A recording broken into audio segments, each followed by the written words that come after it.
trois points essentiels sur ce rapport pour nous. Le premier point, c'est que ce n'est pas une nouveauté comme pour d'autres agences qui œuvrent dans ce domaine-là.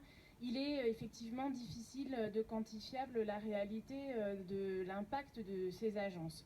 Ce qu'on peut dire, c'est qu'il faut avoir évidemment des actions, donc là n'est pas la question, mais je crois que c'est bien de se dire que finalement c'est tout à fait difficile de dire précisément de qui relève la décision d'implantation et qu'il vaut mieux se le dire comme ça, c'est plus simple, et donc de continuer à œuvrer mais sans se gargariser forcément de façon trop importante et rester humble.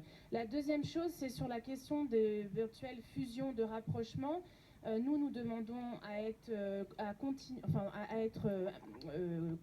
concertés et mis au courant de ce qui se passera sur la suite.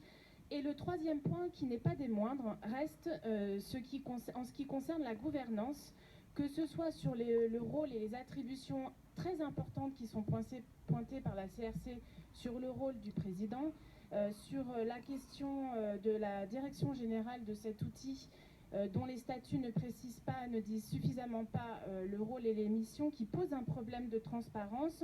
Et en dernier point, la question du recrutement, de la non-transparence dans les questions de recrutement, notamment des premiers dirigeants de cet outil, qui nous pose question.